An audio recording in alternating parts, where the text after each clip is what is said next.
Praise the lord. ప్రభు అయిన యేసుక్రీస్తు నామమున మీ అందరికీ శుభములు తెలియపరుస్తున్నాను. మరి ఈరోజు పరిశుద్ధాత్మ దేవుడు మీకు ఇస్తున్నటువంటి వాగ్దానము, ఆయనే నిన్ను ఆదుకొనును. ఆమేన్. మరి చాలామంది జీవితాల్లో ఒక్కొక్క స్టేజ్లో ఒక్కొక్కరిచే మనము ఆదరించబడతాం ఈ లోకంలో. చిన్నపిల్లలైతే పెళ్ళయ్యేంత వరకు కూడా తల్లిదండ్రుల చేత ఆదరించబడటము, కొంతమంది ఫ్రెండ్స్ ద్వారా ఆదరించబడటము, పెళ్ళైన వారైతే భార్య భర్త, ఇలా ఒక్కొక్క స్టేజ్లో ఒక్కొక్కరిచే మనము ఆదరింపబడుతూ ఉంటాము. మరి చాలా విషయాల్లో నేనున్నానులే, నేను చూసుకుంటానులే, మరేం పర్వాలేదు, నువ్వు ఎక్కువ దాని గురించి ఆలోచించొద్దు అనేసి ప్రామిస్ కూడా ఇంకొంతమంది చేస్తారు. మరి ఇంకొంతమందిని చూసినట్లయితే భర్తను కోల్పోయిన వారు ముఖ్యముగా వారు చాలామంది ఆ సమయంలో చెప్తూ ఉంటారు, నేను నిన్ను చూసుకుంటాను, నీ కుటుంబాన్ని ఆదరిస్తాను, మరేం పర్వాలేదు, బాధపడకు, అది ఇది అంటారు. కానీ ఎవరు కూడా 2-3 రోజులు చూసుకున్న తర్వాత వారిని ఆదరించేవారు ఒక్కరు కూడా ఉండరు, నాట్ ఈవెన్ సొంత వాళ్ళు కూడా.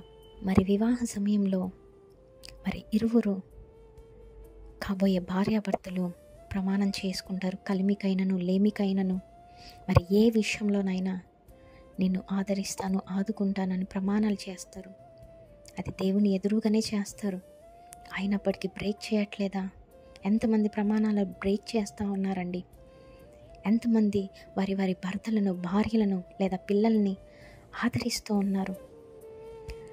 హ్యూమన్స్గా ఉన్న ప్రతి ఒక్కరు కూడా కొన్ని సందర్భాల్లో చేసిన ప్రామిసెస్ని బ్రేక్ చేస్తూ ఉంటారు. It's such a common thing అది. మరి ఈ వీడియో చూస్తున్న మీలో భర్త లేక, భార్య లేక, తల్లిదండ్రులు లేక, మరి ఏ ఆదరణ లేకుండా ఉండి ఉన్నారేమో. మరి అందరూ ఉన్నా కూడా ఒక అనాథల వలె ఆదరణ లేకుండా ఉండి ఉన్నారేమో, ప్రేమ ఇతరుల నుంచి లేకుండా ఉండి ఉందేమో. మరేం పర్వాలేదండి, ఎవరు మిమ్మల్ని ఆదుకున్నా ఆదుకోకపోయినా మహోన్నతుడైన సర్వశక్తిమంతుడైన ఎల్రోయి చూచుచున్న దేవుడు ఈరోజు మీకు ఉన్నాడు. దిగులు పడకండి, బాధపడకండి.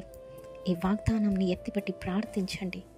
తప్పకుండా మీ అందరి జీవితంలో ఈ వాగ్దానం నెరవేర్చబడునుగాక. Amen. Praise the Lord. Have a great day.